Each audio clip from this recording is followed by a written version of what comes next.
Hello, everyone, and welcome to this session. I'm honored to moderate this session with Mr. Hasnain Zafar Baluch. Mr. Hasnain Zafar Baluch is a senior manager of e-learning at IMU. He manages and leads e-learning team consisting of instructional designers, graphic designer, multimedia designer, LMS administrators, portal management, providing all aspects of online, blended, open and distance learning. He's also module coordinator for e-learning for health professions education. He has more than 25 years hands-on experience with implementing e-learning and technology-enhanced learning in higher education. He holds a Master of Science, Computer Science from University Science Malaysia. I will write his LinkedIn link and also his slides share page on the chat box. The topic we'll talk about is cybersecurity. Cybersecurity is of prime importance in healthcare sector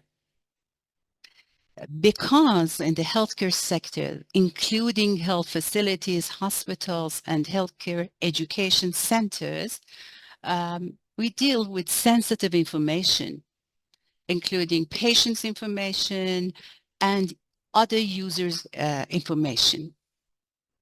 For example, in medical education, including the medical universities,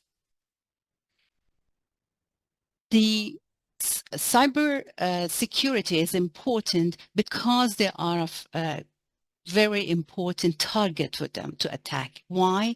Because of the huge amount of sensitive information, the users, including students, teachers' information, patients' information, and other crucial healthcare data.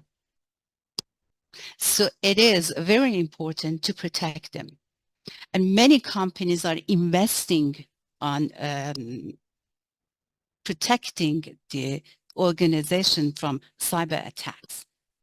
So today we will hear from Hasnain about the concept of cybersecurity and how to manage the threats and attacks in this field. I'm sure it will be very important for you to hear about this since many of you are using e-learning and are engaged in blended learning or e-learning. Thank you, Hasnain, for being with us. Let's begin. And the participants, if you have any questions, you could write down your questions and I will take your question and ask Hasnain.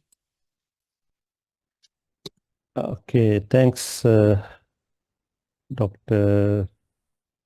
Denad, for kind words about me and a nice introduction. Thanks to the participants for coming, for this, listening to this topic. And let's share, make sure my voice is clear, right? And let me share my screen. I'll be using, okay, just give me a minute.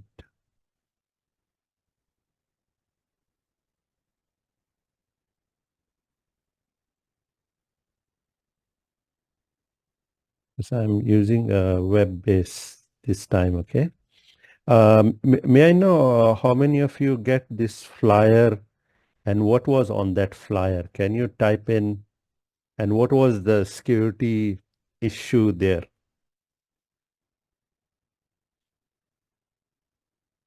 Anyone can type in?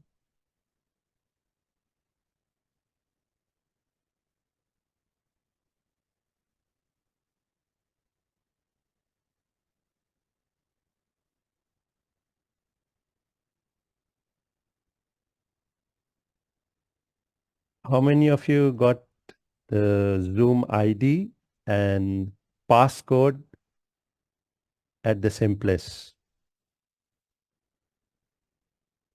Everybody of you, right? Just type in yes in the chat if you got Zoom ID and passcode at the same place, right? Yes. Okay. Okay. Yeah. So that's actually a security risk already. That's not how we should convey this, because it's the same. You bought a very expensive lock. You lock your door of your house or your car or any other locker, and you put the key next to the door lock. So it's the same. So that's where sometime sophisticated or very expensive security mechanism can be failed by human behavior. So I would like to thanks about 25 participants who have keyed in the pre-talk questionnaire, filled up that, and I got a lot of insights from there. Those who could not hear, please log in again and join in with, if you are using your phone by cellular network or through computer sound. I'm picking up some Persian language also. Okay. So once again, thanks for the Ministry of Health and Ministry of Education for arranging this, and Iran University of Medical Education uh, for arranging this topic. And just to tell you, 20 years ago, I studied security, network security in my master's. It was a very tough topic, actually. A lot of mathematics involved. And I will be not going into technical in this talk because of the audience. But just to tell you the brief, um, everyone knows encryption, right? And decryption. What is encryption? Anyone? Encryption is when I use, instead of table, I will draw a chair picture. So I encrypt the table word with picture of chair, and we can actually share, change information to codes. Thanks. Very good. Yeah.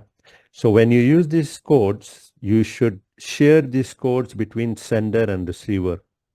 So the moment we agreed that whenever I want to say table, I will draw a chair. So receiver side, whenever receiver will receive an image of chair, he or she need to change it to table. This is just a simple one word algorithm. I'm just sharing a code or a key. So during my master's, I studied actually, there are a lot of algorithms. Every year they arrange a competition. They call all the scientists to come and, present your algorithm of how you are going to encrypt your data, okay, and how you're going to decrypt.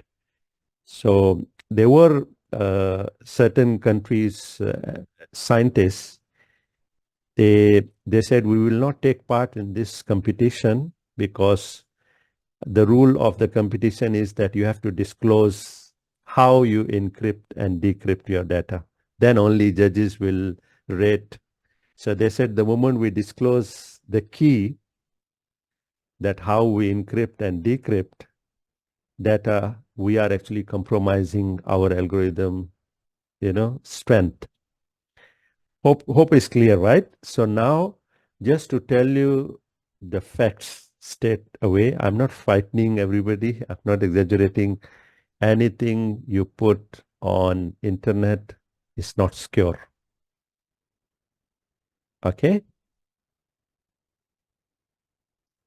I saw some message too, please. Yeah.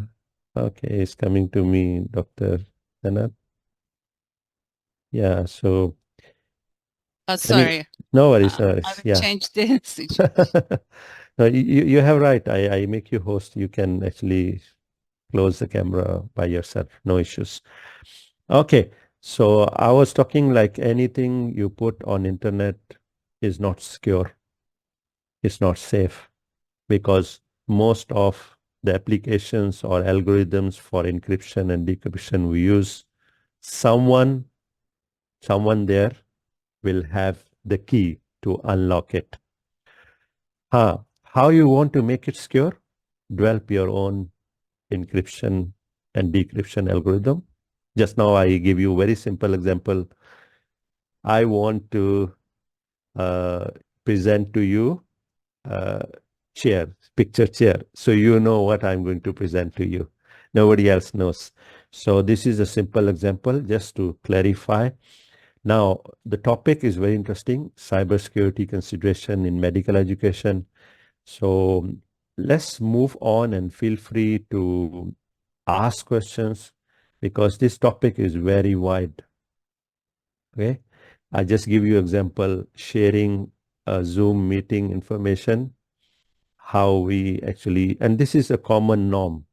This is not I'm blaming, your institution. Even in my own institution, they will do the same thing. So I told them why you have to create a passcode when everything is on the same flyer. So this is where human behavior is very important. Even if you have a very simple security mechanism or algorithm, if you really follow the rules and regulations, it is more stronger than you have a sophisticated and you violate the rules. You take it lightly. So let's move on and see what we have to explore, right? Introduction. So as actually our moderator already explained, medical education or medical record is very critical. And just to tell you the facts and figure, 20, 30 years ago, banking sector was mostly attacked by the hackers because the value of data was there. Then it moves on, and now even what you call medical, even the universities are attacked daily. Okay, for ransomware attack. And when it comes to health record, I will show you some of your colleague researchers already shared the importance of electronic health record and how we could leverage on that data.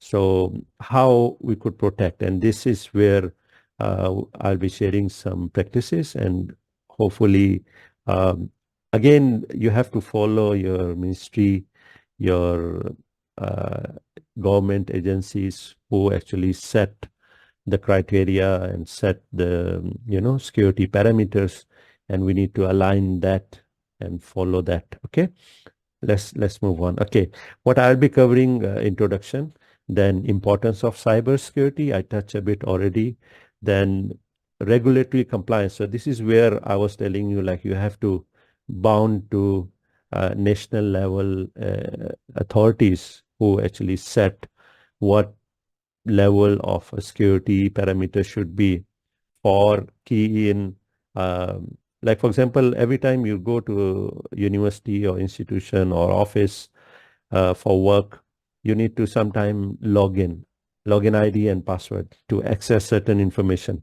So this is a very simple, and you make sure this is not very highly secure, because when you want to make it more secure, it will consume more resources, it will consume more time. I give you the analogy like you have a door. How many of you, that is another security risk. Don't reveal this, okay? I was going to ask you, like, how many of you on your main door you put more than one lock?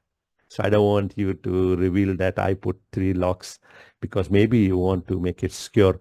But just to tell you, if you put more locks, it will take more time to lock, secure it, and more time to unlock it.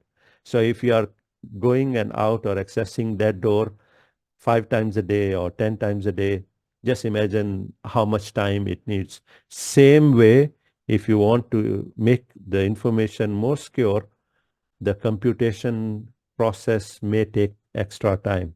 So if you can afford that, then you can make it secure. Normal login ID and password is a simple mechanism. I'll be sharing later on in depth. Okay.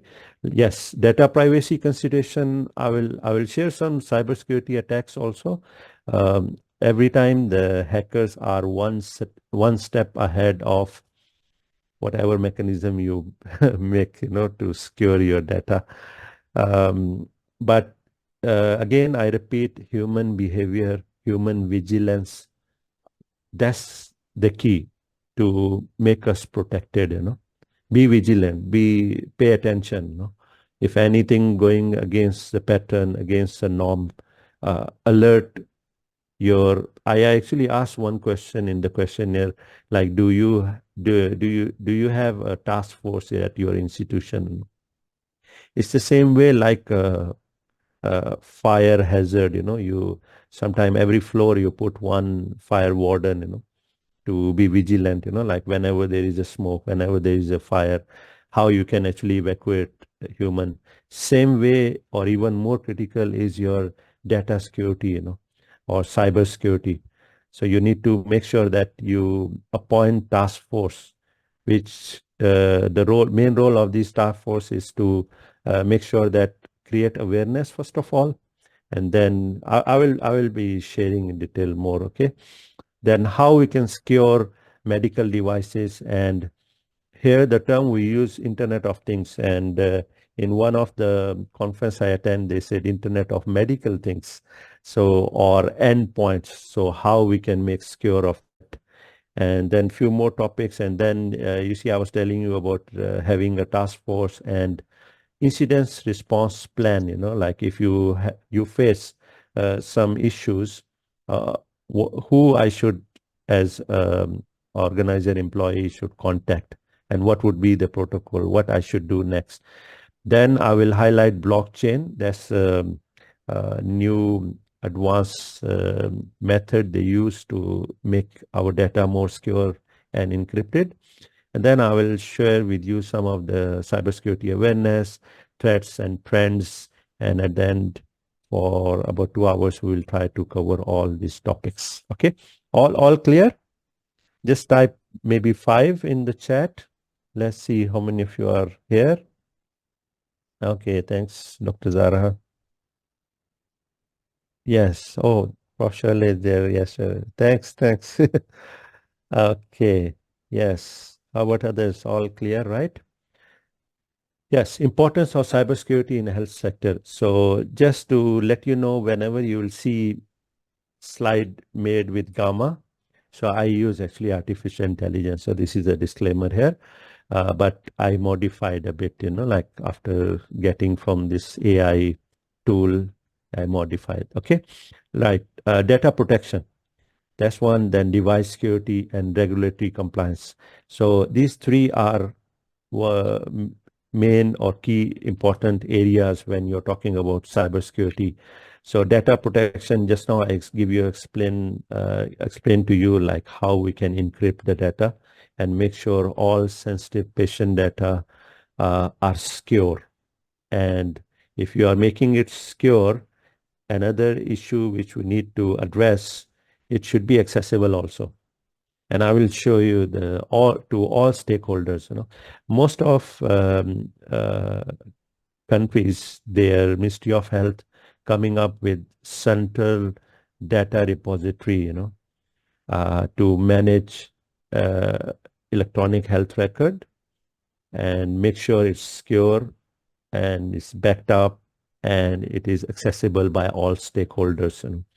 Then when we are talking about device security, so all these devices you're going to use or incorporate or attach to hospital information system, make sure they follow certain standards, certain protocols, so that's a weak point in your ecosystem, healthcare ecosystem, the devices, the connections. So make sure that these devices should not be compromised, So there are many ways. So again, it depends what is the value of that data. So based on that, you can actually invest accordingly.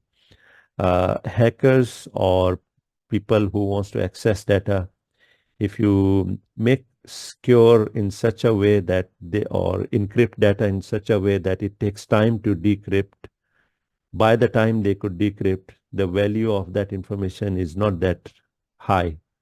I mean, the value of that information will be lost. So that's the key or importance to securing the data, that our algorithm should be so strong that it's not that easily they can decrypt. Regulatory compliance, I will share. I think I was doing the research.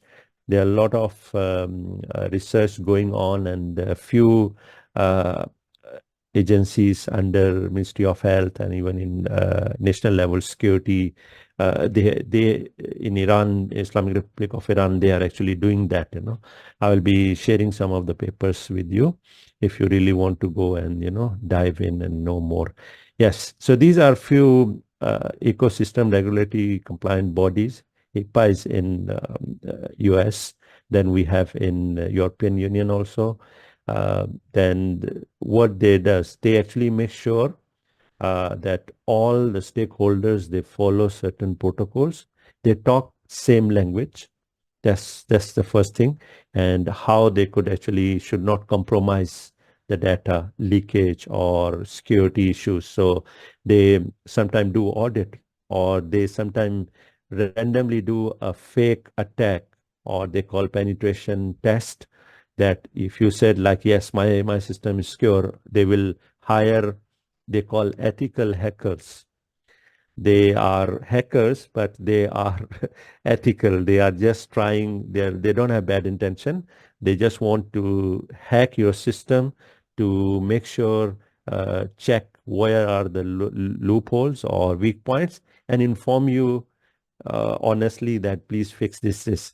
So they will do that exercise, and they will actually make sure that all those institutions who are under these regulatory bodies, they are up to mark. And every time you notice, if you're using antivirus, they ask you to update the database or update, the list of viruses and all that, or patterns.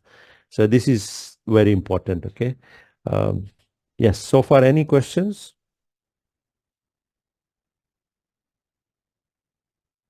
Okay. Yeah, so again, these are different regulatory bodies, and they give certain guides. And even in US, they have a cybersecurity framework. So for sure, in Iran also, you should have a cybersecurity framework at national level. Ask the task force at your institution to go and discuss with the national level task force and get guidelines or guidance from them.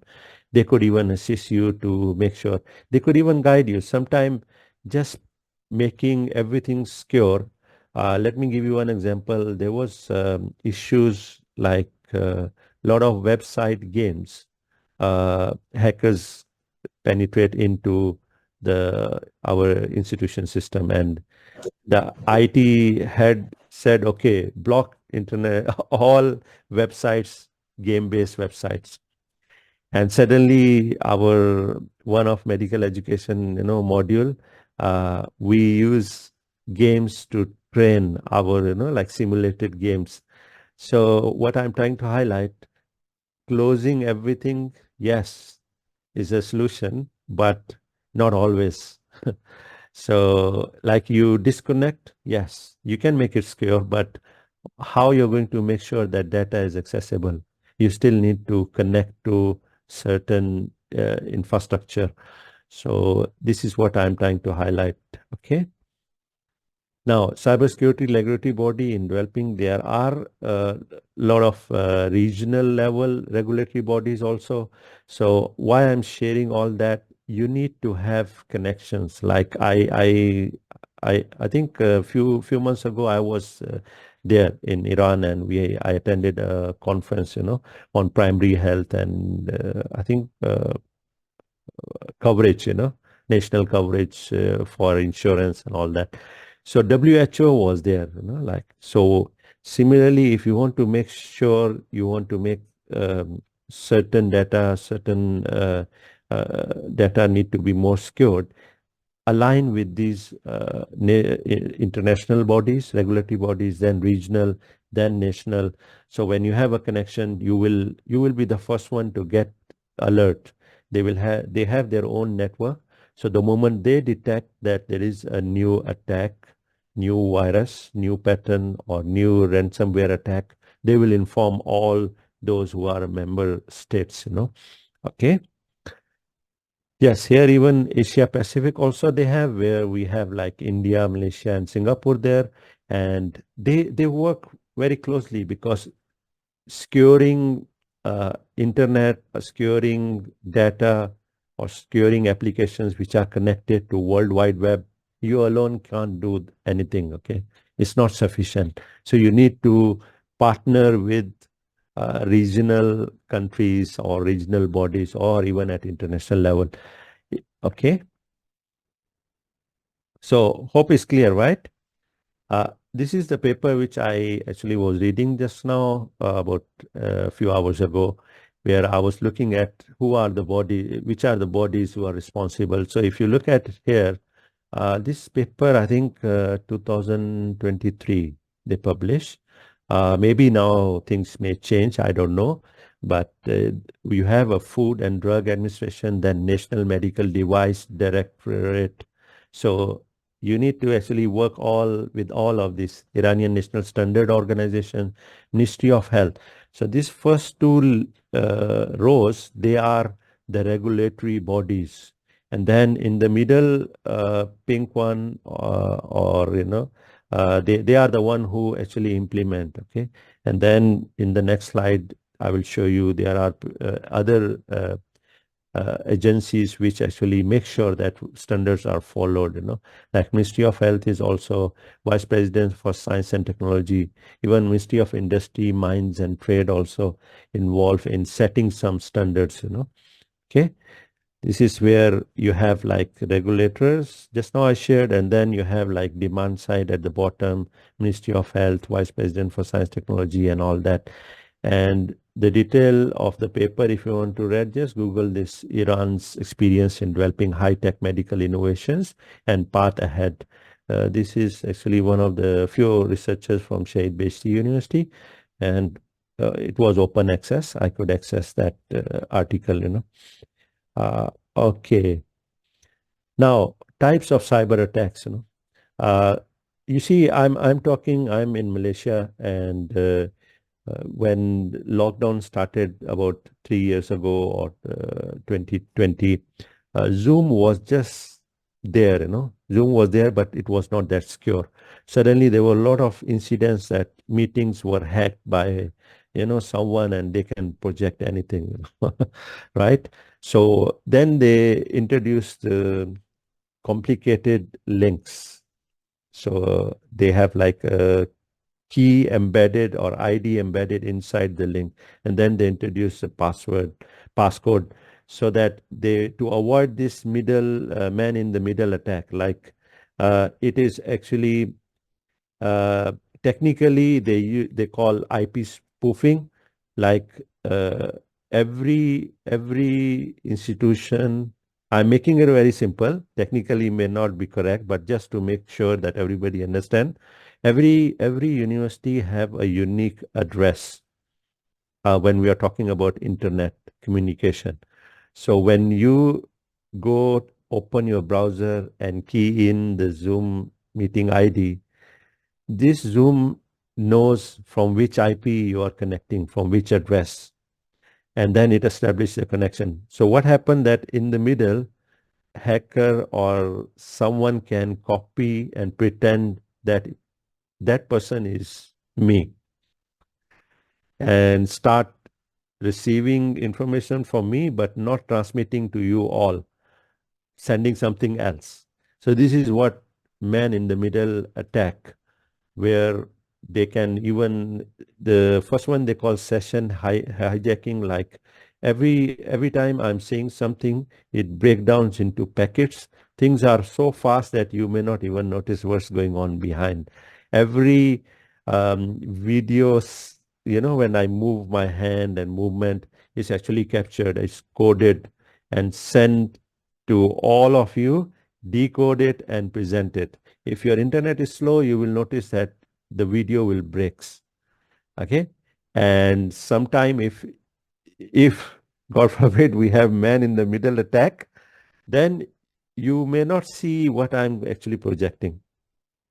The person who is in the middle pretend that is me, but actually can do anything else. Okay. Or even replay, like they will not go live. They will actually hold it. They will change information and replay again. Yes, SQL injection threat is very technical. You could actually use this. SQL is a database. So normally most of the information we store is in database. Application, when we go to the website, like just now I asked you, please fill up the questionnaire, right? So I gave you access to the Google Drive, my Google Drive, because when you are accessing that form, you have access to my Google Drive. But which area you can access? Where I stored that questionnaire. But if you are smart, you can program, you can go in, but you can even check right and left what are the files in that Google Drive. So this is where, in a simple form, where you use SQL queries and you could actually use penetrate, because go back to again physically, like castles and how castles were attacked, always through the gates, right? So this SQL injection threat is when you are giving access or connection to your database. That is the weakest point. So you need to pay attention. Then password attack. That's very simple, the first one they call brute force. That's like guessing, how many of you recall the old suitcase where we have the, numeric code, and you can lock that briefcase with, last time was 3 digits, right? Then they put 4, 5, 6 to make it more secure. How many of you could recall that? Because I saw a lot of professors joining, or associate professors, so it's almost same like my age, Can you recall? Yes? Just say yes, no? The suitcase or briefcase bag with the lock where you have the digits, So initially there were 3 digits. You can actually, yeah, thanks for the feedback. Yes. So this is how, if you ask me, last time I used to actually, I can open that, okay? Because there is a pin sometime, or in movies you notice they put your stethoscope, which is to check heartbeat, to actually put it on that to observe when there is a movement. When you move that digit, whenever the digit is a code, there will be additional sound. So Or what brute force attack mean? If it's 3 digit, all 3 maximum number will be 999, right? So you start trying all possible combinations. You will get the code. Like you start with 000, 0001, 0002, like that. You go in, try all possible combinations. So that is what is called, like they try to decode or guess, but it may take time. But with powerful computing devices, this is very fast nowadays, Okay. Yes, ransomware attack is very popular. Even very sophisticated countries also got attacked. You will be shocked. Recently, even Singapore Ministry of Health was attacked. Banks were attacked. Even in medical institutions are attacked. What they will do? They will attack. They will capture your data, and that data is very valuable. And they will say, okay, if you're not going to pay us, we will actually release the data. So the moment you, for example, reputation of that institution will go where? If someone say, I have the name, IC, I have the grades of so-and-so students. So most of the time, most of the organization, they will pay huge amount to hackers to get back. But just to tell you my limited experience working with this ransomware attack, security experts, most of the time, these ransomware attack, they will go and leave certain code inside your organization. So the best solution is you have to save your reputation by paying them not to release, get back, and you have to do complete change of your hardware also, like switches, your servers, because somewhere they will put the code.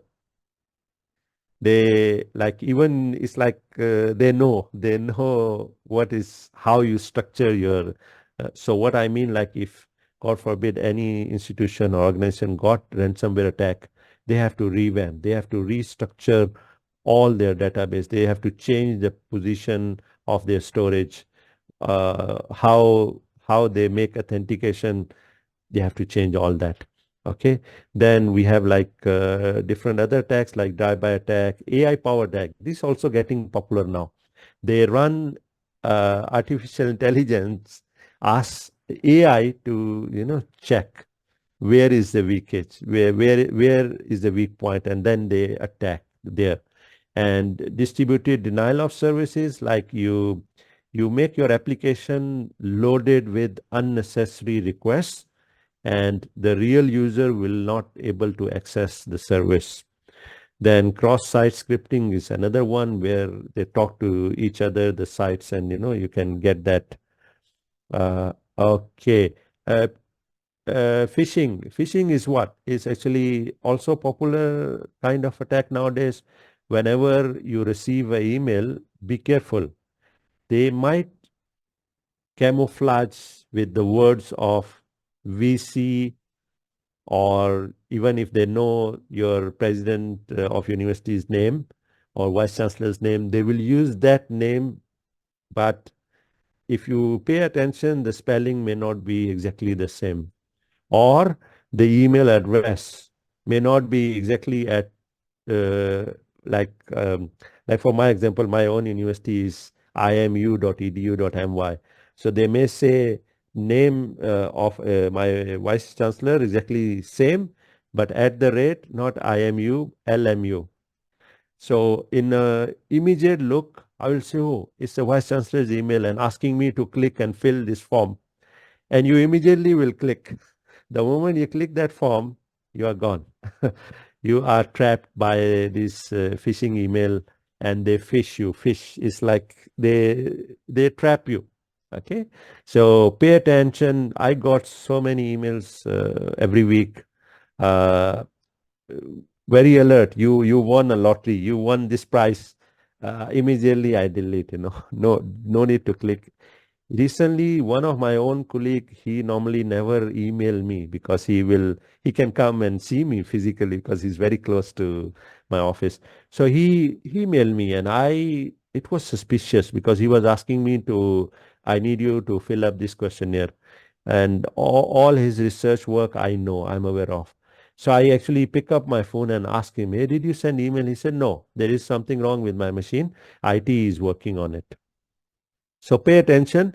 This phishing is sometimes they will use your close friend's name, your important contact. They know from your email who is mailing you frequently. They will mimic exactly same, but actually it's not same. It's not same if you pay attention. So be careful about all these attacks. So again, be vigilant. And some of these attacks, most of these attacks, actually your IT department should block. IT department should, put some measures to not let this happen. But certain, like for example, phishing or password attack, like you use your password, your date of birth, or you use your password, which is now I'm revealing the secret of putting a password, right? Like your car number plate, okay? Or something relates to very close to you. So if hackers can get access to all these personal data, it's very easy. Okay. So there was a questionnaire like how to make it secure, the passwords and all that. A lot of companies, they tried, because if you ask me, the more secure you want to make the password, you will, chances of getting it forget is easy, right? So you will forget easily, and then you have to actually again request forget password, and then most of the time nowadays they are asking you to use one large letter, some characters, some numeric, alphanumeric, and some special, symbols. You can use that, and length they are keep on increasing. And certain institutions, they are using multi-factor authentication. Multi-factor, like for example, you key in the password, they will send you a SMS code on your phone. So you have to key in that code, then only you can. So they verify with you using your smartphone, and it's a bit troublesome, you think, but there is a provision you can take that for next 14 days. Don't ask me this multi-factor, or the moment you access from a machine which you never access, multi-factor authentication is must. So hope is clear. I would say like within 6 months, you should change once your password. Okay. That will make it more not vulnerable to be hacked. Okay. Any question or any other attack you have experienced and you would like to share with us? Just type in or unmute yourself. Let's hear from you. Anyone? There are a lot of numbers, phone numbers. So normally this is also not nice. Okay. So I'm just sharing with you while looking at the participants list, like Samsung SM, we normally don't allow. They must change their name, and this is okay so far, but I'm telling you, in future you can actually manage this. It's a small security measure, like you ask them to register, right? So you have registration list, so you can verify like all the names are those who are registered, because uh, most of you are actually have additional rights in this Zoom, right? Okay, no one wants to share. No worries. Let's move on. Yes, regulatory. Hasnain, Yes, sorry to interrupt you. please. Everyone is asking about the meeting being recorded. As it is shown here, this meeting is being recorded. Okay, so don't worry. And No worries. also, Yeah, please enter, log in with your full name, your first name and your family name, please. thank you. Sorry. The benefit would be the easy for the institution to publish cert or attendance lists, or you can earn some CPD points. I don't know whether this session got some CPD point or not. So it's good. I mean, let me tell you my own social media role. I will not be a friend to anyone who never put, the picture. I mean, name, I can type anything, but if you are not putting a human picture, sorry. So this some rules you have to, put in. Okay. Because it's anonymous. You don't know who he or she is. So always verify, right? Okay, back to the content. We have like regulatory compliance and data privacy consideration. You have to identify. So that's back to the task force. Just now I was telling you, you have to have in your institution a task force. That task force, one of the tasks of that task force is to identify the sensitive data points and data itself. They can even identify the processes also, which are very critical for the business of the organization, and then start protecting that. Okay. So here, for sure, when we are talking about medical education, patient data is actually key or important. Then complying with data privacy law, like uh, simple thing is like for what purpose you capture or you request the patient data, you should use accordingly. Don't, you will be surprised nowadays with the invent of this generative AI applications. data is the new oil. If you have huge data, you can sell that data to a company who is going to build generative AI application. That company will use that data to train their application. I'm just giving one example. Okay, so during lockdown in Malaysia, we were having a QR code scan for everywhere we go. There was an app called My Sejahterra. So it's Arabic word, I think maybe. So that were app we use, and now in government, in parliament, they discuss, because the company who was managing that app have a whole, I mean, that company is holding a data of all our pattern, like where I go, because in lockdown, they only allow every 2 weeks once to go out and do grocery. So they know what exactly I bought. So I'm just giving you an example, how we could actually put these laws there to govern that, okay? Like unauthorized access, that's the first thing. So in Parliament in Malaysia, they already agreed that company actually confessed that data is not accessible by anybody. Even their own employees have no access except certain technical people who are managing the databases and all that. But actually they said the Ministry of Health have that access, full access to the data. So again, national level task force should decide who should have that access, okay? And if it's sensitive, if you notice, you go back to the banking sector, sometime if you go put the check, I'm talking about 30 years ago, nowadays nobody use checks. So the moment you use check, and if the amount is more than 20,000, 30,000, or even certain amount, they need another validation, by another employee.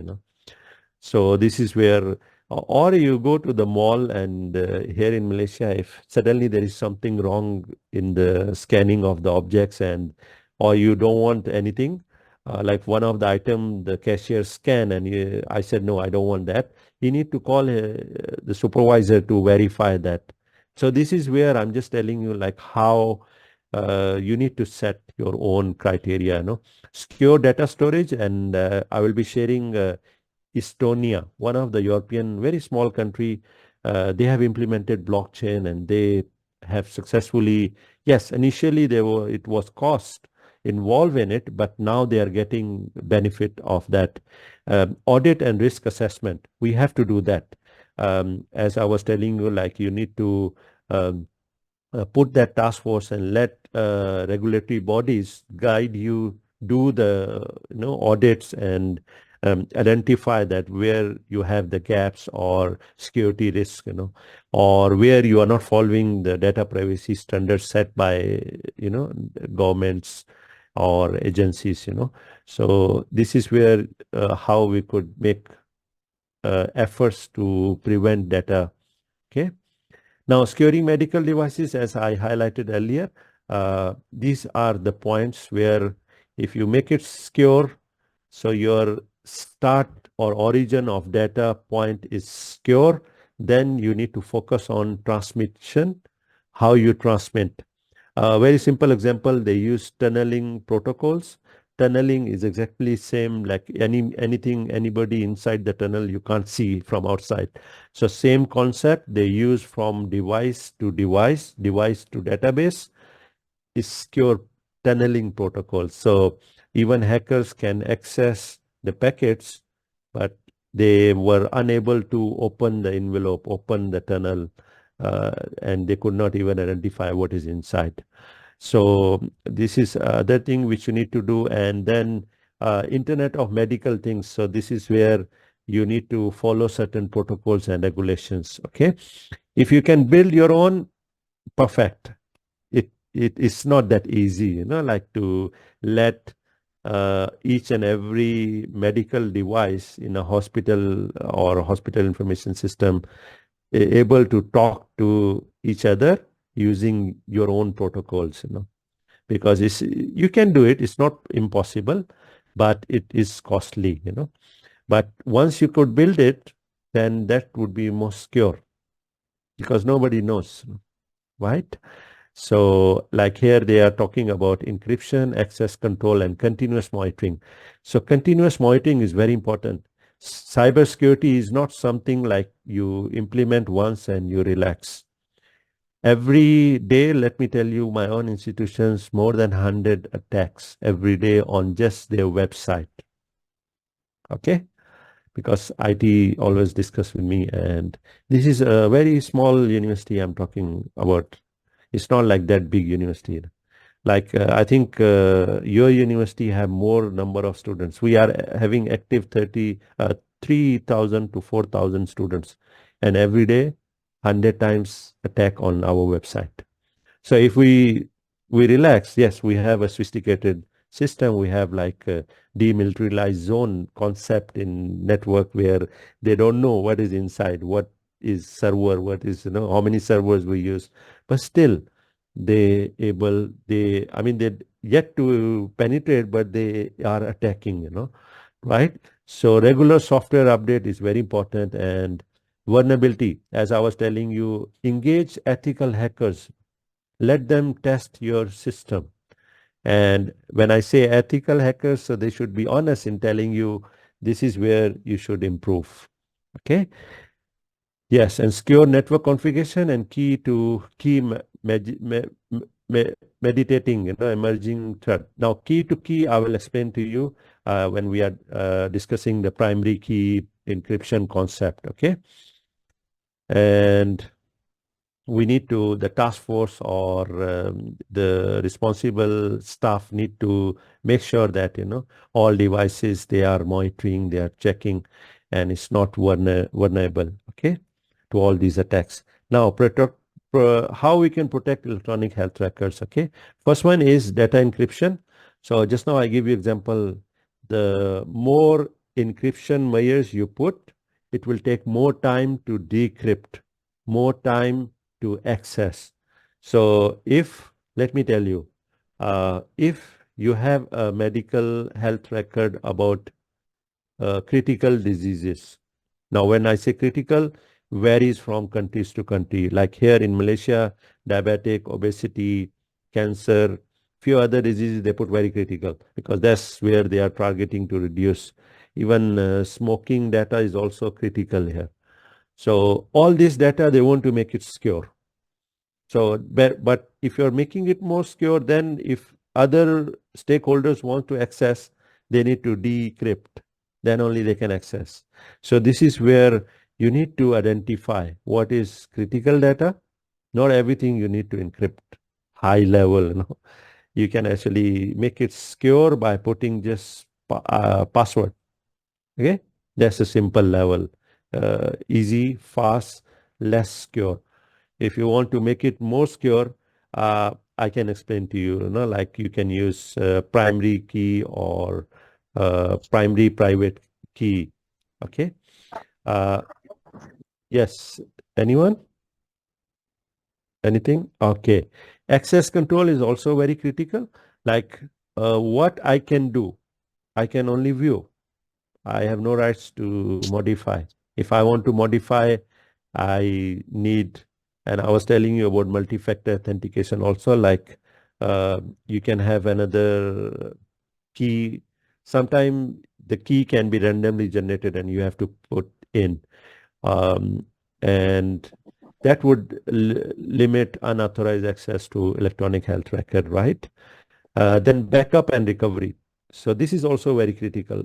Most of the time, most of the institutions, most of IT personnel, they underestimate the backup. First of all, they underestimate. They say, okay, never mind, it's okay, it's costly, no need to invest. But when it attack happen, that is where they realize the importance of backups. And when we are talking about backups, recovery plan, disaster recovery plan also. So you need to actually do a mock and then see whether your measures are in place or not. Okay. Right. So this is where every institution, every department, and those departments who are handling critical data, for example, exam unit.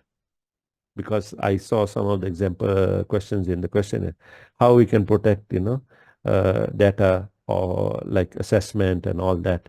So exam unit should make sure that their data is not placed where there is exam unit. Their data must be placed actually 3 different places. And for how long you could keep that data? Here in Malaysia, it's restricted by a regulatory body 7 years. So because even if you graduate, still for 2 years, we have to keep that data, of students' records, their passing grades, all these assessments they have submitted throughout their tenure.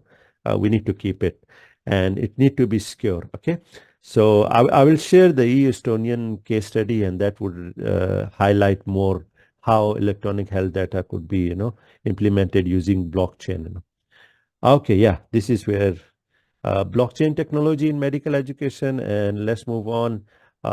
How many of you knows blockchain? Just type in any word comes in, pop up. Sorry, this poll is not working because I'm using a web-based application of my PowerPoint. Yes, just type in the chat, what is blockchain? Anything, no right or wrong answer. Just type in.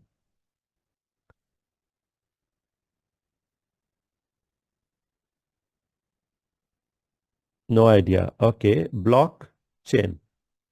Chain, right? So cryptocurrency, yes, very good. Very, very right. Cryptocurrency, they use this method of securing it.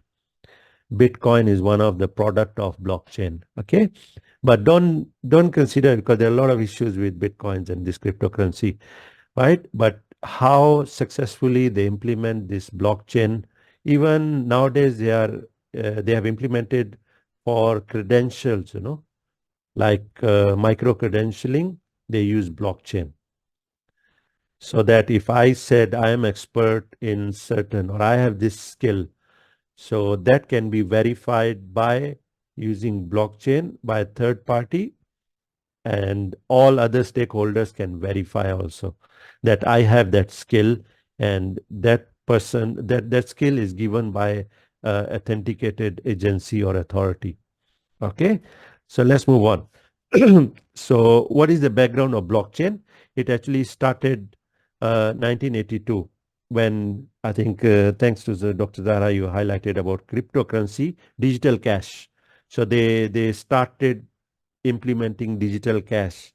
Okay, I think in Iran, I actually should appreciate you are using a lot of digital cash, using that card and all that, but make sure it's secure. And I was surprised and shocked. Like wherever I go, I think I would just type agreed or no, I'm not practicing that. I notice they give the card. Like for example, you are coming out of the parking at the counter, you give the card and you give the PIN for paying the parking fee. That was shocking for me. I will never do. Even I will never give my card PIN to my brother even. I trust my brother, but because I am responsible for that transaction. How many of you do the same thing?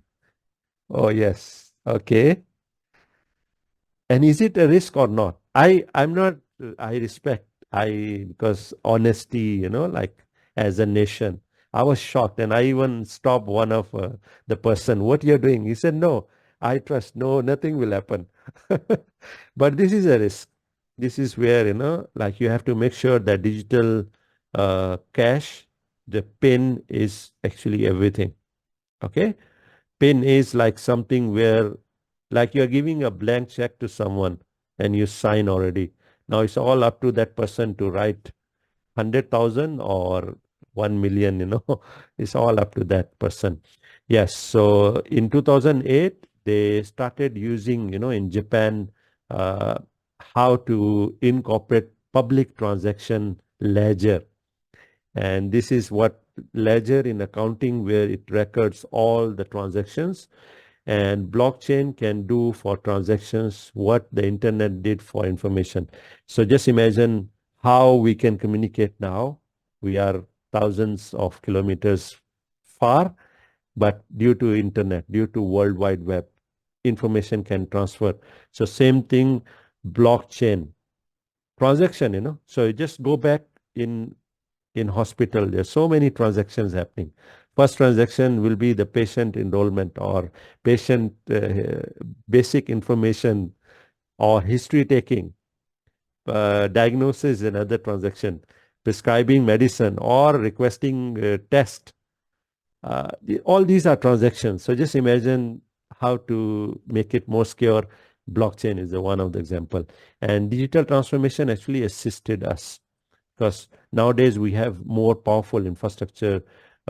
Everyone is carrying a device which contains a lot of digital information. Okay, so make sure your phone is also data is encrypted. Okay, because there is a feature you can go search where you can encrypt for you're using your phone with the fingerprint. If you don't have fingerprint, you can still put some key key or long password which will encrypt. Normally is unlock the screen. Okay, I'm not talking about that. That is, yes, good. You can put to lock your phone, but I'm talking about protecting the data you store on your phone by encrypting it with certain using the same, like if you're using iOS, they will use iOS encryption algorithm. If you're using Android or any other operating system, they will still use the same algorithm, but they can encrypt the data. Okay, so just imagine if you want to buy a house or you bought a house or you want to register the vehicle, how easy it is to do this. Normally in Malaysia, if you want to buy a house, 3, 4 departments involved, a lot of papers signed, a lot of verification, getting a letter from a company where I work, showing evidence that I'm earning that amount. If you are mortgaging or getting loan, even if you're getting on cash, to transfer that house name to my name from the developer, so many people registering a vehicle same. Just imagine how challenging it would be to track your patient's medical record. Just imagine. So this is where blockchain could actually assist us. And healthcare billing is handled on a blockchain, and it could reduce 95% of health information is ledger based, and that 99%. So this is one of the European case study I will share with you, where they have converted 99% of all prescription information in digital.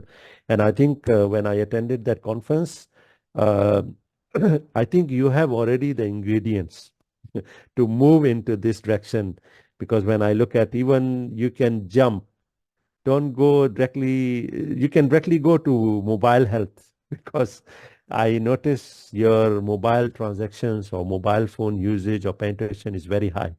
Okay, so let's move on. What are the fundamentals of blockchain? First of all, these are blocks. And why we say blockchain? Because all of these blocks, they are connected to each other. Now, for example, you want to save my health information, Hasnan's health medical record, electronic version.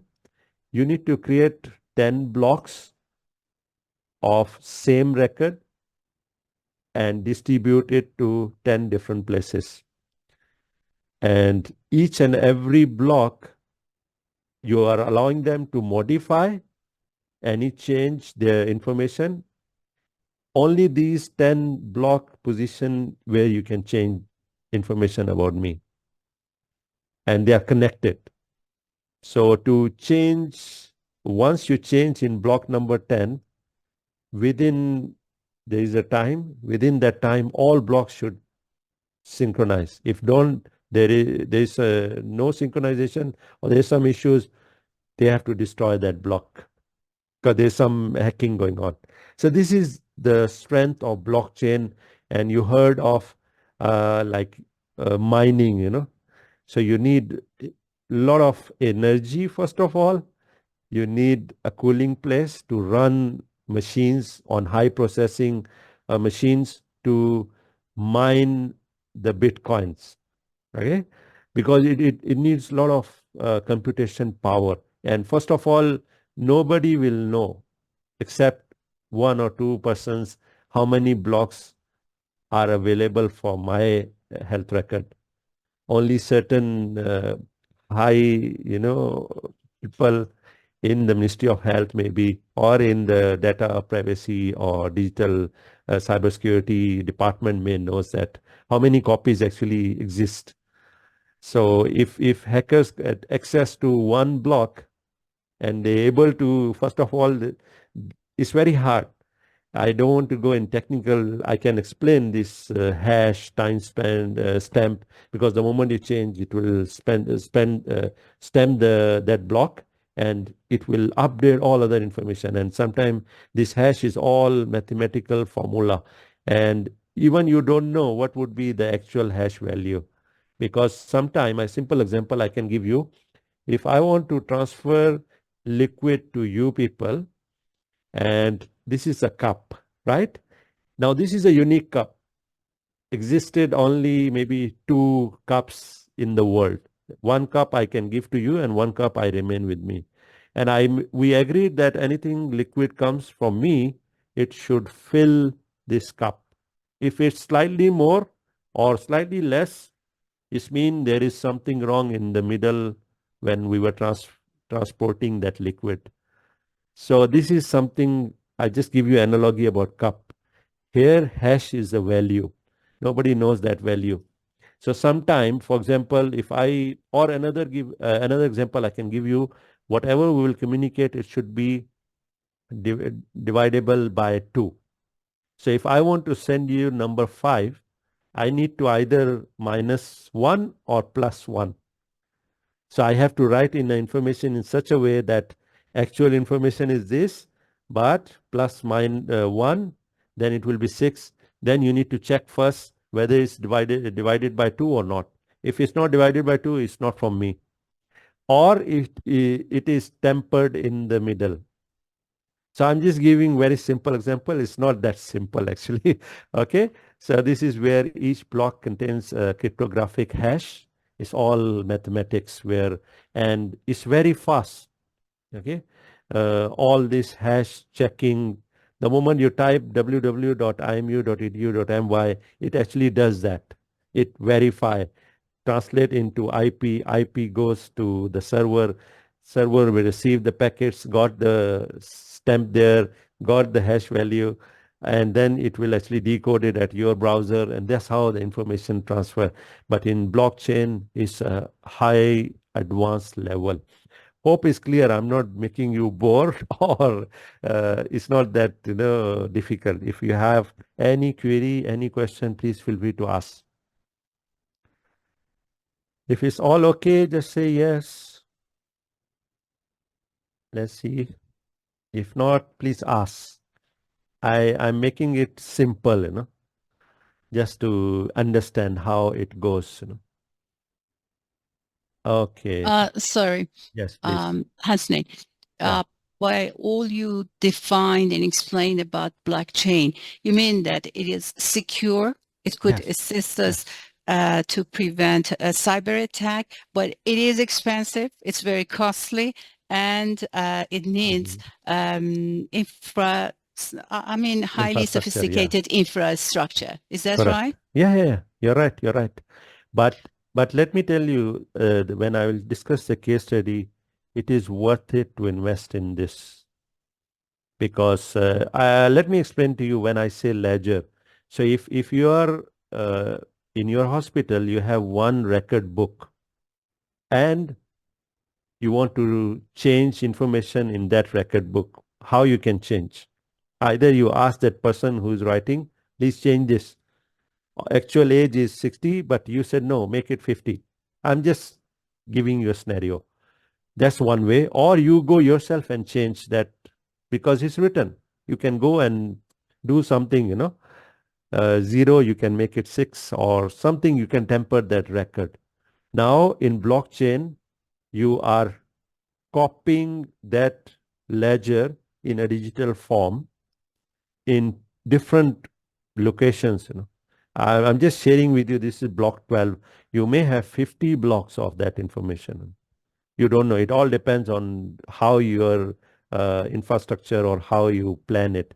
And then every block is secure. Even if you go in, you may not see it. You look at the right image, you may not see it. What is that? It's all coded and encrypted. Yes, it's costly, but it is, as I explained to you, not every information you need to use blockchain. Only critical data, only critical information. Okay.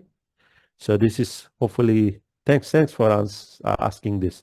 Any other questions, please? If not, okay, blockchain is shared and immutable ledger for recording the transaction. So you can't temper it. That's the strength of blockchain concept. And you can even track assets and building trust among the stakeholders. It's a sophisticated ledger system, okay, which keep records of transactions happening in any institution, okay. And you need a peer-to-peer network, because I was telling you every ledger storage or every transaction point need to be connected. So this is where peer-to-peer network. So every peer will be aware of what is the update in the information. And it's like a consensus mechanism, and there is a validity rule. Just now I give you example, if 10 blocks were created, you can't create or delete blocks of particular record, but you can modify. But once it modified in any block, within maybe seconds, all blocks should be updated. So if you know how many blocks exist, you can very easily, within that period time, you can update. If it's not updated, they will check. If any block is not consistent with the information, they will destroy that because it's compromised. So this is what validity rule. I'm making it very simple and layman terms, okay? Now here they explain, and one of the paper in PMC article, if you can Google, you will get detail how they implemented blockchain for medical, electronic health record. So here they on top, here they are saying user requests a transaction.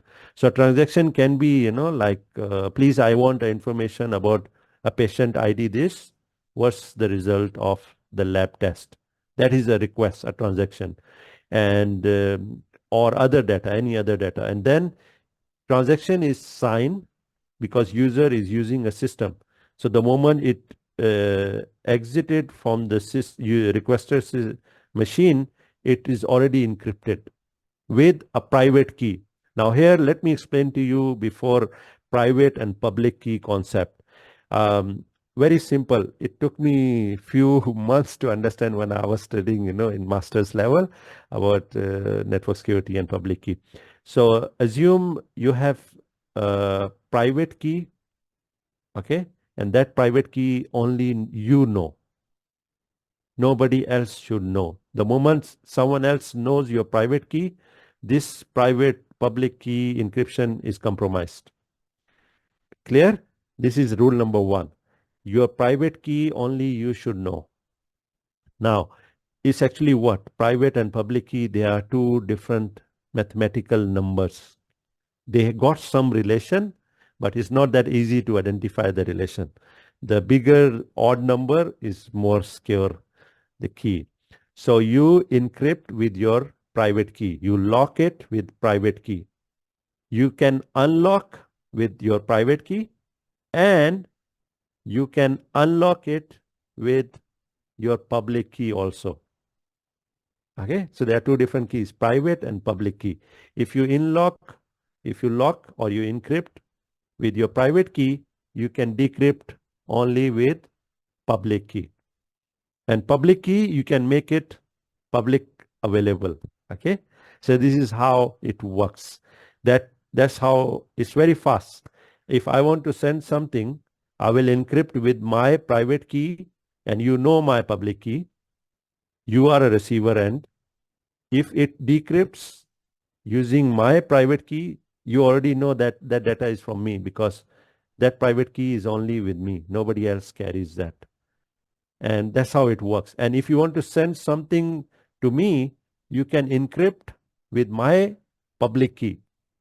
And I have a private key, I can decrypt it. So these two keys are related. It's available in the only public key. Private key, nobody knows. Hope is clear. So here a transaction is encrypted or signed with private key. Okay. Other can now verify the transaction using the public key. So this is what I explained. So this step will validate that it is from Hasnain machine, because if I can decrypt this message using Hasnain's public key, for sure this message is locked or encrypted by Hasnain's private key only. Then the network, peer-to-peer network is broadcast there, okay, to all the nodes. Transaction is included in a block. So all the blocks will get that information. Then the miner, this is where they mine the information to solve the block, because what was the request? Then block is added to the blockchain after getting that information. So all blocks will now have all permanent updated information and user transaction is complete. So these are the steps involved in blockchain. So Bitcoin has been transferred between the desired account. So this will be the end. So if you are requesting a particular data, you will receive that data with the help of blockchain. Okay. It's a very simple. The moment you send email to me, I will reply. The only thing, they use blockchain at the back end. Everything is secure and more, protected. Okay. Hope is clear. Peer-to-peer network, this is how it manages the blockchain. And technically, you have electronic health record. Okay. Data drivers are like your patient data, and they feed into decision support system there. And you have code tables at the left side, and you have alert file if you have any issues there. So this slide I copied actually from Dr. Said Sherry. He was giving a lecture on electronic health record. Okay. This is the key and importance of electronic health record. So just imagine all these different departments. You have electronic health record, and I'm removing the layer of security. Okay. You can actually put a layer of security. It's all depend on you or resources you want to allocate. Singapore is also moving in blockchain. US also, Estonia, Europe, all they are moving into blockchain to manage this electronic health record, because it could record the transactions securely better than other, encryption algorithms, So here they said you have a knowledge base, then decision support engine, and then you have data driver and time driver, and that can actually alert. And even this system could identify that certain guidelines are violated or not, because they are keeping record of all transactions in any hospital. Okay. So they can actually assist us in that. And those who are at senior level, they could actually extract the information in a summarized form, on dashboards. Okay. Any question on this before I shared with you this video? Yes, all clear, right? I'm just explaining the electronic health record importance and how you could feed in, for example, X-ray, ECG lab, pharmacy, all the data about infection diseases, or nurse in care plan, nursing chart, or where to put the patients, about bedding and all that. Devices can feed in the data into it, like ECG or any other. So everything is recorded in electronic form. Yes, once it's in electronic form, you need to make it more secure. It's easy to be hacked, easy to be copied, right? Now here I just played a video. Excuse me, Yes. Doctor, may I ask a question? Please, go ahead. Sorry, at No first worries, I no would like to thank you for your very good explanation, and also I would like to thank you to Dr. Tehnoud. But I have a question about the key diagram that you have showed us, that This one? Yes, this one. Yeah. What is the relationship between this diagram and the HSR system that we have in our hospitals? Because all the activities about the X-ray, about the blood, about the, I don't know, about the Yeah. medical records, everything is in HSR. Okay. Do we have Good. any relationship between these two or not? Thank you very much. Yes, yes. I think this diagram just highlights the importance of central repository of electronic health record. And even using that electronic health record, you can even link it to with financial system, or even for decision support engine, you can feed in this information. So it's good. I happy to hear that you have that. Whatever abbreviation you use, for sure it's a hospital information system you're referring to, right? Okay. So I'm just sharing here that how you can integrate devices, you can integrate processes, you can integrate systems.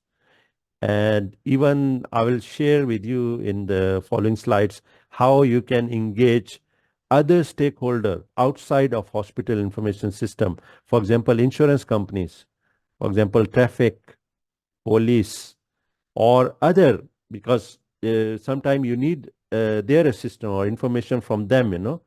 So that's the importance of having electronic health record. And I was telling you I remove the layer of security.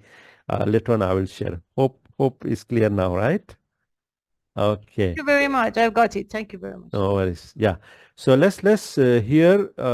Apologies if you could not see the video, but just hear the sound. And before that, I maybe reshare because I think I forget to enable. Okay, let's see. So if you could not hear, let me know, okay, the sound. Can you hear? No, we do not have any No. sound.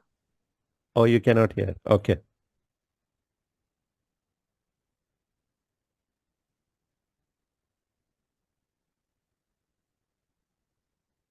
So let me reshare again. Sorry for that.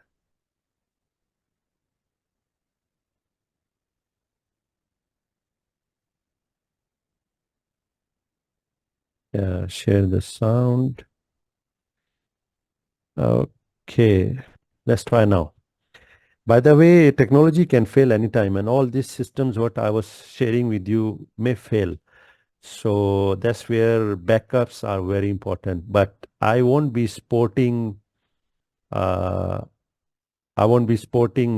having hybrid system, half online and half digital, half manual.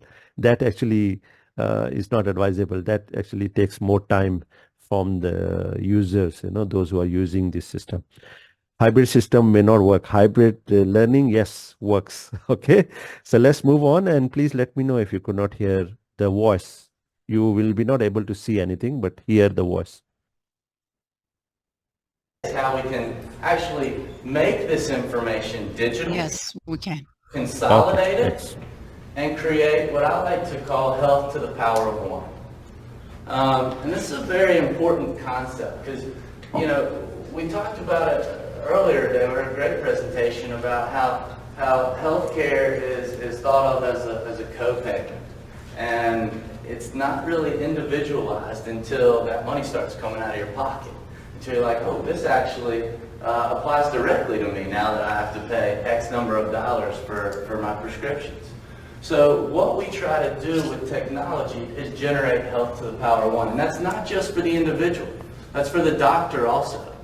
So in both the concerns about your own health care and from the doctor's standpoint, their concerns about you. They need to know you as an individual. What's a personal health record? So the definition of a personal health record is an electronic record of health-related information on an individual that conforms to nationally recognized interoperability standards that can be drawn from multiple sources while being managed, shared, and controlled by the individual. Good Lord. So what is a personal health record? It's a platform where we can consolidate our own individualized information. The components of that, as they're defined, is it's got to be universally acceptable. And this goes back to the interoperability. It's got to not only be collected by the individual, but it's got to be able to flow into the electronic medical record systems that exist. Or else, where's the benefit being driven of it? It's got to be able to flow into the clinical setting. A doctor has to be able to access that information and very quickly get to the information about the individual that they need to view. It's got to be a lifelong tool for managing relevant health information. So it can't just be something that you use from one year to the next, or from one insurer to the next, or from one employer to the next. It has to be something that goes with the individual throughout their lifetime. If you're not constantly capturing that data, you really can't look at your trends. You can't see how things are changing.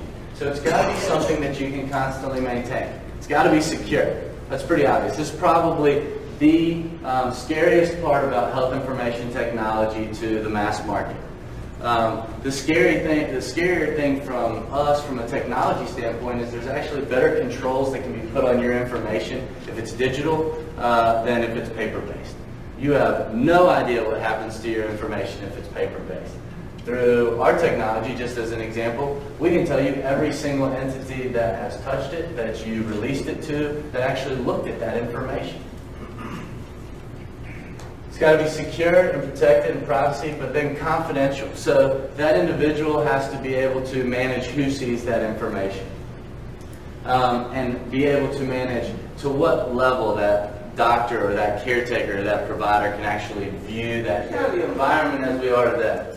We've got tons of health data out there, but there's not a lot of sense that's being made of it. And because of that, the relationship between the patient and the doctor and the communication between the patient and the doctor is blurred at best. So as we start to implement data and get better data, we start to clarify this relationship. Communication becomes a little easier. Patients and doctors have better appointments when they meet with each other. All these things start to drive down costs because the doctor now gets to understand that individual as a patient, what their health needs are, and can treat to those. Is going back to our picture, we still have our patient, we still have our doctor. We still have a lot of data out there. But now with the use of electronic medical records and personal health records, we start to create a web around each one of these, where information can actually flow back and forth. Now, at a preliminary step forward, they aren't really interoperating right now. But a huge step is just to have an individual who understands all their health and medical information and has it consolidated in a technological resource. And for the doctor, another huge step is to have that electronic medical information that flows throughout their hospital. But the other thing that this does is helps to control costs, but it also helps to actually increase the data pool that we can pull from. So it doesn't decrease it, it makes it bigger. Because we're now going into a doctor's office and they already know our historical information. They've been able to reference it. They have it. It's easy to access. They may even know our information that we've collected through a personal health record if that technology is interoperable. So we now expand the pool of data. They can ask you more about your individual life. They can ask you more about lifestyle decisions. And it spends more time doing proactive information. Okay, so this is what I think what the key point here he was discussing. Sorry for that video because I don't know, something happened. No, you can't see the video, but actually last time I watched, it's just a presentation at one of the conference. So the key points he highlight that yes, with the help of electronic health record and make sure it is lifetime process. So you are continuously capturing, data, and the patient data communication without this information will be blurred. But once we have access to all this electronic health record, that communication will be more clear. Just imagine before a patient enter to your clinic, you have all the information, past history, drugs, tests, is in front of your screen. So you can even decide better and you can even communicate better. So this is where, and then he highlighted very much about security, and that's the scary part because if everybody have access to everything of your patients, that's a risk. So you need to be very careful in planning, making the information secure. And with the help of this electronic health record or electronic medical record, you have more pool of data to be accessed, and you have more information to decide, or diagnose. So let's move on. And here in this slide, I shared the barriers of implementing the blockchain or electronic health record. Is actually poor integration into clinical workflow, because most of the designers, they are not medical background experts. They are IT or software engineers. So you need to work with them. So all those, most of you are from medical background. So please, it's easy to learn IT from a medical doctor. But if you ask a IT guy to learn medicine and to learn this workflow, they may need 10 years, because you have did MBBS in 5 years. So IT person will take more time. So less medical experts should learn basics of IT. And thanks to the management who arranged this session, about data security and cybersecurity.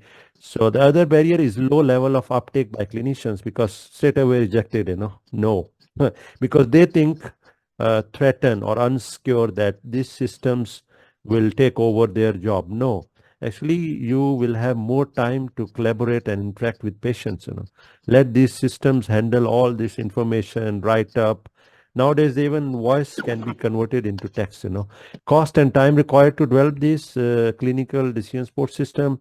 General practitioner software companies, like these companies are barriers. They don't allow because to innovate the system, because their business will be threatened. Then inadequate infrastructure, we already discussed. Competing the demands, because every stakeholders want everything to be automated in certain cases, and sometimes software got limitations. Lack of time, lack of financial resources, IT literacy. You go buy sophisticated systems, but you are not training your users. Just now I was telling you, like, you get a very sophisticated lock, you lock it, and you just keep the key next to it. No need to be blamed. Startup ongoing financial costs. Yes, this is what we already discussed also. To set up electronic health record or to set up blockchain concept of, for security, it needs costs initially. And then continuous technical support. Sometime companies will come, install, set up, and they will leave. They will hand over, they will train few persons, and those persons will also resign or move to another institution or organization without transferring the knowledge. So that's where technical support is also a major barrier in implementing all that. How blockchain will work? These are some examples, like you can even transparency in data storing, data security, all that can be done. More efficiency and cost reduction, I think you can go and I will share hopefully, or you can just Google blockchain in healthcare. You can get a lot of researches where they give the figure in millions of euros they are saving, with the implementation of blockchain, okay, yearly. And once you implement, and in Estonia, they use their national ID card as the ID card. Wherever they go, they just need to scan that. They can have access to their personal health record, because countrywide they use that. Okay. This is the application of blockchain, few examples, and I'm copied all from this same research, blockchain in healthcare. So where they convert paperless data and how many billions of euros they save. E-prescribing 0.9. Unified electronic health record and exchange, Just imagine before they implement that at national level, the cost was very high, because just imagine a file have to move from one city to another city and one hospital to another hospital, it involves costs. But with the implementation of that, and sometimes security issues also, paper-based, so you can have even remote monitoring also. So let's move on. Other application, you can have actually nurse mobility, mobile connectivity, or barcode medication administration, So this is how they yearly saving billions of euros, okay? E-referral, okay? Like using this blockchain, you can immediately see which expert at national level, cardiac expert or surgeons, they are available if you have this connection, and secure connection. RFID tracking, vital parameter tracking, all these are the examples of applications. Okay, so this is where patient, hospital, and you have a smart contact between medical record. Okay, so all these images I actually copied from this research article. You can actually key in or take the picture of this screen, and you can Google on PMC nci.nlm.nih.government. You can actually have access. If not, just let me know. I can actually download and share with you all. So this is where the ecosystem of eEstonia they highlighted, where they have a Ministry of Health at top at federal level, and then down you may have insurance companies or other stakeholders, even social courts, need to be involved in this to decide certain issues. So just imagine if everything is integrated and they can access how much you can save the costs in terms of time itself, okay? Right? And process quality of data or quality of decision would be even far better. Okay, so just to share with you, I have attended this conference and another conference which was on primary healthcare and universal health coverage, where they discuss also.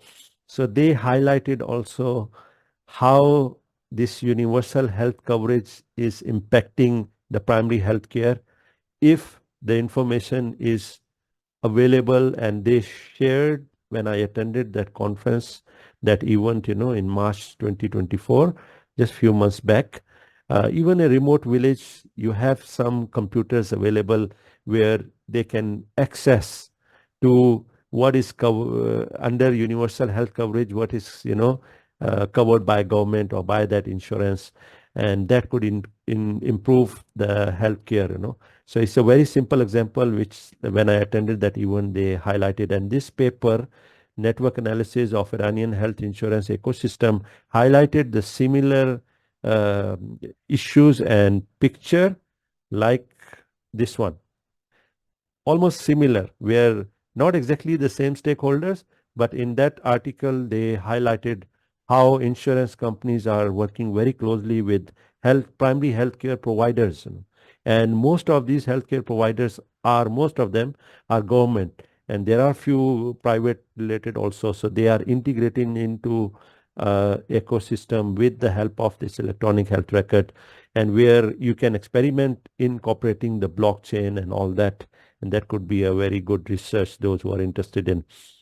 Okay, so this is the blockchain healthcare eEstonian experiment, and you can actually go e-estonia.com, and lot of things are actually openly available, and you can access that. This is the backbone. All different regulators are connected, public sector and private. Down there, you have different hospitals and clinics. On the right, you have just your IC.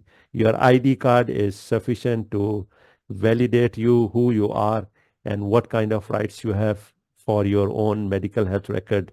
And this is how they connected all the stakeholders, having a backbone and all that.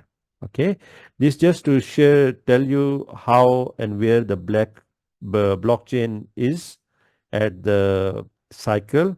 And you just see it's actually blockchain in gaming, blockchain in health is even less than 5 years. You could see that available, and other sectors already implemented, blockchain, right? This is Estonian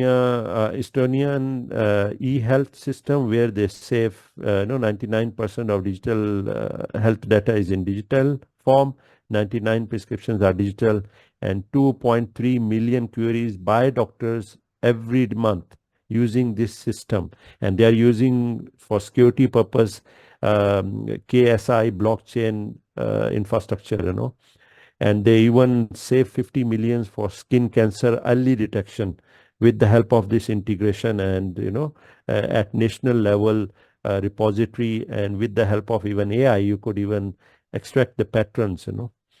Okay, due to time I will skip this, just highlighting the benefit: reducing the transactions cost, interoperability among institution and service providers if you implement blockchain, improve data integrity, and longitudinal patient histories you can track. Just imagine a patient has done test in a remote village, then referred to city, town, and that same patient is doing the tests again and again, which if it's shared, it could reduce the cost, and you can have all that integrated together. And you can update patient data by tracking different nodes using Internet of Medical Things. Okay, and real-time patient monitoring could be integrated there. Okay, this is all health information exchange, healthcare enterprise. Insurance companies can be hooked up and connected, or even financial, and operational services. This is in medical education, what you could do. It's good to teach our medical students way ahead. So once they go into a hospital setting where they are using electronic health record, they are familiarized what is the benefit, how they can access, the system, how they can key in. Is good, although with all due apologies and respect, doctor's handwriting very hard to read. But just imagine nowadays we have electronic systems. Like in Malaysia, I'm giving you example. I'm actually training some of the medical doctors in digital paperless hospitals. They have 8 paperless hospitals in Malaysia. So sometimes you need to train new doctors how to use that system. Like sometimes they will not let you key in certain types of drugs. Because they have a system where they can even detect the drug allergy, because sometimes doctors love to prescribe a lot of drugs, but sometimes if you don't have the pharmacist assistant, you may overlook the reaction between the drugs. But in the system they will not let you key in or prescribe any drug. So sometimes if you are not aware of, you will think that system is not performing or hang. Yes. You can incorporate all these topics as elective modules in your medical education curriculum. And thanks for arranging this data security and confidentiality session today. Hopefully you learn something, and you go back if you really want to dive in more. There are different aspects, how to make secure of Internet of Medical Things, how we can do that. So cryptography, you can learn more techniques, in that. Or even let them learn how to program, to conduct smart contacts and coding courses. Okay, so these are different topics which even data mining, database, you could incorporate in your curriculum, right? There was a question like how about assessment? Yes, if you have a learning management system and you make sure if it's a high-stake assessment where you can make it anonymous, so markers may not know who is the student. That's the first step.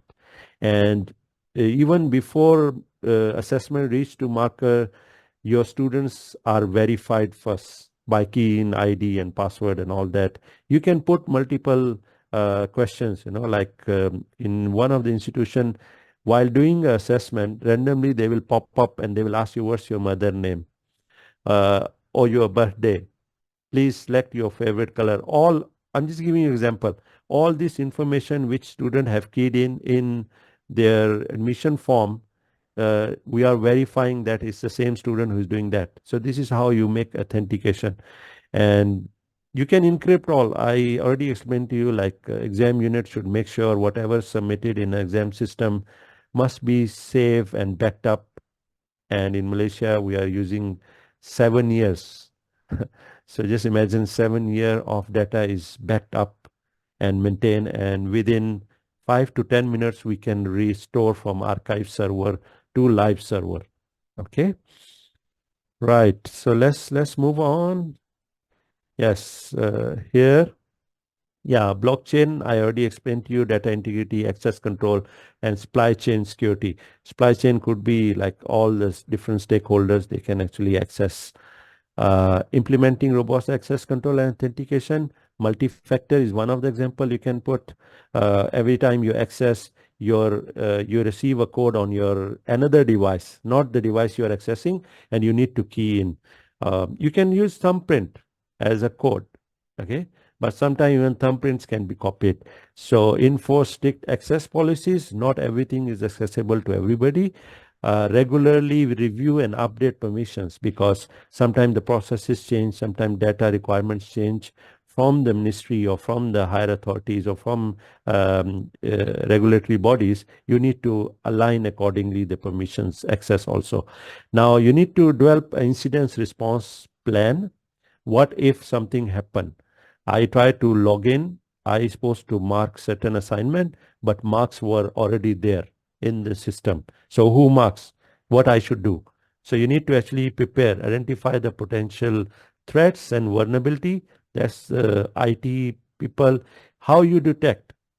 So you need to find monitoring and detection mechanism or alert mechanism. Then containment. The moment you notice that there is an attack, there is a virus in system number 29. I just give example. How to contain it? Don't let that system be cause of collapse of whole your whole infrastructure. So there must be guidelines and rules to be followed, and how we can remove it. The root cause, then recovery. So these are the steps and plans I think IT team should be focusing on. And if you don't have this response team, do setup. You can have multiple roles, but one person should be responsible for monitoring, because you need to be alert and vigilant, keep on detecting and checking. Because I tell you, in a small medical education institution, 100 times attack every day. So if we are not vigilant, our website will be down, every time. Okay. Then fostering a culture of cybersecurity. These sessions is one of the example where you create awareness. Sometimes we even don't realize. Just imagine one of the IT staff. I got some issue on my machine, and he phoned me and say, "Can I have your password?" And I was shocked. I said, "What you're saying? Do you know what you're saying? I will not give this password to even my brother." He said, "Sir, I need to get access." I said, "I'm sorry, you're wrong. Go ask your HOD what you're saying. Is it right or wrong?" So sometimes they are not aware what they are requesting or demanding, Like I will be surprised, and I won't be surprised actually. Like sometimes the professors give their email ID and password to their research assistants. Please reply my emails, So this is dilemma. This is where we need to create awareness. What may go wrong, Like just now I give you example at the start, like you give the card and you give the PIN also. And now it's up to that person to punch accurate amount or more. You don't know.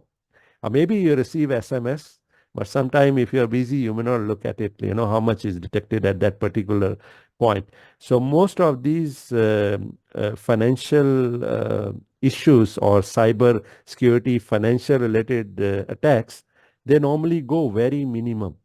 They will deduct maybe 5 riyal or 10 riyals from your account, which you may not notice. And just imagine they are doing this for thousands of accounts. So they will be getting richer, So this is what I'm trying to highlight. Sometimes the changes is very minimum. You may not even notice. So that's why IT team have to be trained, regularly and define the policies and led by example. The behavior, just now I give you example like ID is given and passcode is next to it. And my IT department staff asking me, give me a password, I said, sorry, you should have a right, being a troubleshooter in IT, you should have access right. You go and ask your boss or your HOD to give you right. Don't ask me to reveal my password. So this is where you need to actually behaviorally, you have to be, and it should start from leaders from top, and across the organization. Okay, these are the emerging threats like ransomware attack, insider threats. Like sometimes they use, someone will come and plug in a USB, and he or she may not even be aware of that USB contains something. So that's why we don't allow our guests to access the main infrastructure of our university. We have a separate infrastructure for guests, so they are separate. They will be never going to reach to our application server side, So this is where, and cloud security, because most of, I am not aware of the statistics in Iran, but in Malaysia, most of our applications are moving on the cloud. Even this PowerPoint, I'm using a cloud application. I'm not using on my laptop PowerPoint. I don't have even. Okay, so then Internet of Things vulnerability or Internet of Medical Things. So make sure these are like all devices follow the latest security protocols, and they should not, violate all these rules set by the task force you have appointed. In conclusion, cybersecurity is critical because of medical education institution to safeguard sensitive patient data. So to protect medical devices and ensure the regulatory bodies compliance and to promote the culture. Okay. So you need to build this awareness and culture among all stakeholders. What is the importance of, like, for example, sometime you go give a lecture and it happens with me many times when I go to one of the class, the previous user forget to log out. So this is sometime in a rush, but you have to take this responsibility. Like if you forget to log out, it depends on the next person, how his mindset is. If he is a nice person, he will log you out. But if he is not, or he or she, he may, misuse your account and blast email to your friends. Please submit. I'm in a risk. I need to get money, Please transfer this amount in and give their own account. And all your close friends in a rush maybe transfer the money to that person. So behavior and culture, you need to foster and create awareness. That's all from my side. In summary, this is what we covered so far in 2-hour session. Importance, regulatory compliance, cybersecurity attacks. I shared some of the blockchain importance and role of blockchain and how we could implement and avoid the threats. This is my YouTube, if you want. This is my blog, and I think my LinkedIn already shared in the chat. Just to highlight, we have a Learning Resources Festival if you're interested in, and this time we have the theme Blended Human AI and Innovation, okay? And yes, please, go ahead, yeah. Thank you, Hasnain, for your comprehensive lecture on cybersecurity. Let me summarize what I have learned from your lecture. If I understand correctly, you said that healthcare and medical universities are the main targets of cyber attacks because of the large number of users and huge number of sensitive information. So the users and stakeholders should be vigilant when using the system and making passwords, using their emails. You also talked about different types of attacks, such as phishing and AI-powered attacks. And you also said that the first step is awareness raising, right? Like the session we had today. Holding meetings, workshops, webinars.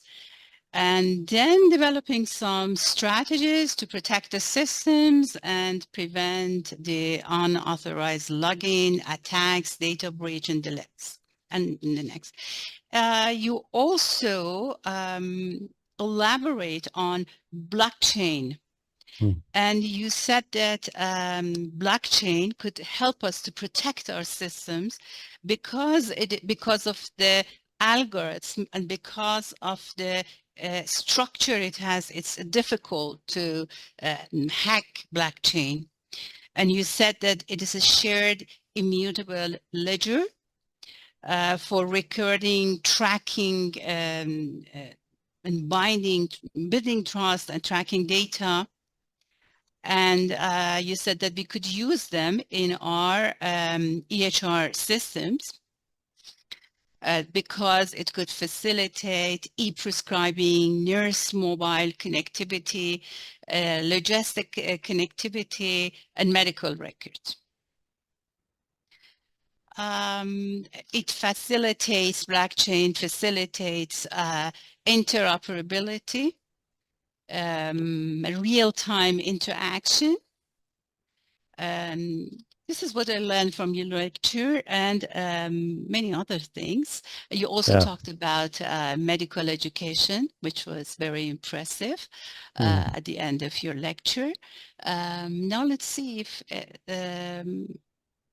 the participants have any questions. Please write your questions. Maybe I can stop sharing and... Yes. Okay. This was very applicable, informative, very thankful. Yeah. Thank you very much. While you're searching any question, there was a question in the questionnaire itself, and one of our participants actually asked about toxicology research and what are the cybersecurity risks, Actually, I'm not expert in that, but just in generic, I can tell you like data protection is very important in any area, Like you need to make sure that the storage, how we can make sure the data records or performance data of your experiments are securely stored. So if that data goes in the wrong hand, then it is worse than atom bomb even, I would say, because that data, the bad person or bad mind will know the power of toxicity of elements, and then they can misuse, So that's very important. And then even patient information, sometime in your used case studies, like what was the reaction? So sometime that is a confidential record or information. And then there was a question about for medical educators or facilitators. Let me give you another example. Like we normally don't receive assessment questions via email. We said no because students may, there is a chance. So for assessment, they need to bring the questions either on a device like USB or any other storage device, external hard drive, and the file need to be password protected, and the password should be not given in the same sitting. Like, for example, you come and see me, I am exam person, exam unit, exam department staff. I will take your file, and you said, okay, please create these questions on the online system. I will accept that file, but that file must be offline. It's not connected to any web-based application, and it need to be protected with password. And that password, I will be not receiving in the same sitting. You as a facilitator have to send me via maybe through other medium. So that's how we try to make sure that questions are secured. Now, this is just receiving, but once you go in, key in the system, nobody should have access. And sometimes we randomize, We purposely ask if they want 10 questions, So we even don't let facilitator even compromised. Sometimes facilitator unintentionally will say, please pay attention, this question is very important. So students are paying attention to these words, and they will guess that, oh, this is coming in the exam. So what we will suggest, if there is a 10 question in exam, we will ask them to submit 15 or 20 questions. And then it depends on the system to randomly pick 10 questions to reduce this. So there are a few more steps I can discuss in detail, yeah. Meanwhile, if anybody have any particular question, yeah. Hasni, Yes. isn't it better to just replace these passwords with biometric identification? Yes. What is yes. wrong with that? Or the issue is to decipher, to, like, for Iris. example, yeah, Uh-huh. the hardware costs more. Uh-huh. But that's why I was mentioning regulatory bodies few times in my presentation. Look, the best example was COVID. During COVID, regulatory bodies make sure that everything is trackable. And even our universities have put that. And to surprise, last time they were saying for security reason, you can't cover your face, especially for some women, they were like religiously, they want to cover. But during that time, we were wearing masks. Our cameras could detect who we are. So I knew way back, because the security feature of face recognition lies between the distance of two eyes, the retina, and the nose. There is a triangle, and God created everyone unique. That angle of that, two eyes and nose, everyone have a unique angle. So this is one of the feature which even you wear mask, camera just need to detect your eyes, and 100% accurate whenever we enter. We were wearing masks. Even I was wearing glasses also, and they can actually detect. So this is what, yeah, regulatory bodies should be coming in and enforcing, yeah. Actually, we don't need to carry ID cards, we ourselves, our fingerprint, our face is ID. Yeah. Yeah. Okay. No more questions? Okay, that's good. Thank you. No Thank you very worries. much. Yeah, feel free. I think I'm very active on social media like LinkedIn profile. If you come across with any other questions, do just post and contact, and I will elaborate further.